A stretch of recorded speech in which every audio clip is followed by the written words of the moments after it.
And Nick Sirianni comes out after the game and says, you know what, I was a little too I took the foot off the gas. I got a little too passive in the offense. I stopped being aggressive. I took the foot off the gas, as they say. When you're playing a game, and at one point they were winning, I think it was 27-7. When you're playing a game as a player, and you know it, I mean, you can't help it. If I'm noticing it watching from home, you have to notice it as a player as well. How do you balance let's still realize we have this game pretty much in hand, but also let's not give it away and take our foot off the gas?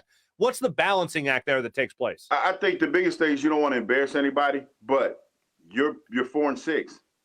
You're in a hunt now. Like, when you talk about the NFL, there's not a whole lot of teams that are top heavy. You got like 3 or 4 teams in the NFC. On the NFC side, they got like 8 wins. And everybody else is in that 5-6 win range. Right. And you're sitting right there at 4. Man, you ain't got time to be worrying about anybody else's damn feelings. You know what I mean? See, thank you. Listen, you're fighting for your playoff lives. You got the fans engaged now. Man, go out there and win football games. Be damn somebody else's feelings right now. I know it's the holidays and everything. You feeling festive, but this ain't the time to be feeling festive, playboy. This ain't the time. This ain't the time for that. Now I'm picturing Nick Sirianni bringing Sean Payton a nice cranberry. Oh, there you go. There's a little cranberry sauce. I respect you so much. Hey, man, damn that. Man, damn that. We got places to go and people to see. And you're right. They were sitting there going into this game 4-6. They get the win. They finally, extinguish any fire that the Saints were starting up. They get to 5-6 right now. They have a chance to beat the Giants and be a 500 football team for the first time since the second week of the season. Yes. And and everything is in front of you.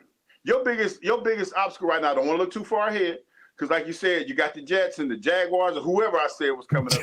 It's just for confirmation, it is the Jets. Yeah, yes, the Jets. But 3-letter team who sucks, starts with the J. Basically. And plus, we've been talking about the Urban Meyer situation down here for a while, so that's why we have the Jags coming up this week. So, yeah.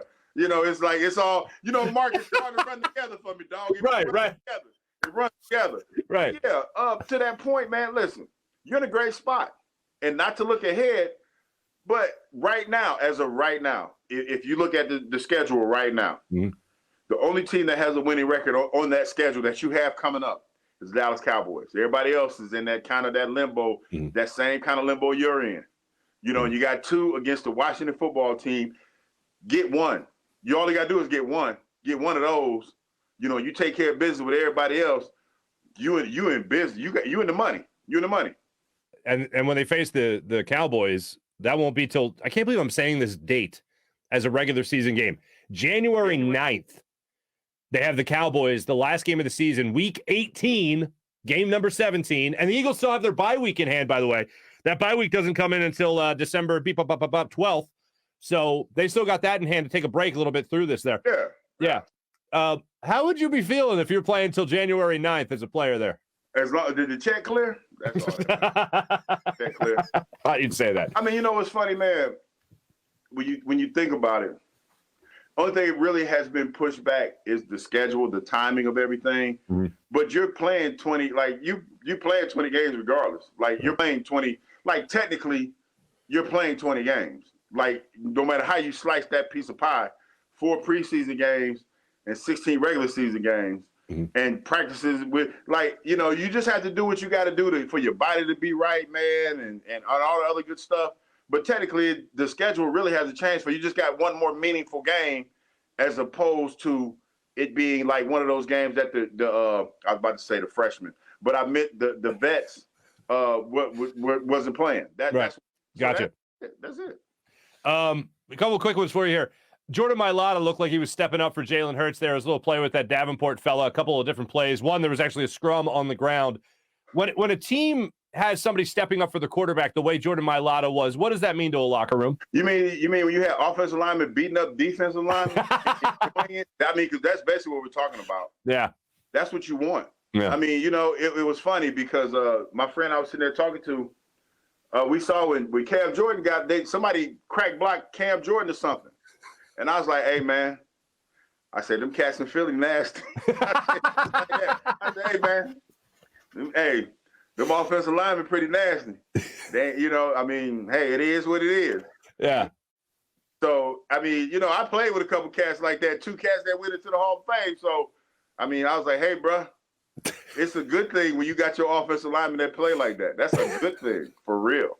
Yeah, you always said that, Trey always played, up to snuff, Dirty. totally level. Dirty. And John Running was a gentleman. Hey, we're old now. It's cool. He played dirty. It's cool. He know he played dirty. Cool. There was one more. Oh, I have to ask you this question here. You got to see Jonathan Gannon's defense for the first time since week 1. And week 1, they looked pretty good against the Falcons, and then we discovered the Falcons aren't that good a football team. Not for nothing. What did you make of the defense overall? They looked frenzied. They looked exciting. They looked hungry. I liked how, man, like they looked like a cohesive unit. And then when I think it was the first pick that they got, when they ran to the side and they all did the little dance or whatever that they do, I really like that about this. They got a little bit of attitude about them, man. It's like they're having fun. And that's the most important thing. Around this time of the year, because everybody's banged up, you want to have fun. You want to have fun. You want to be out there enjoying what you do.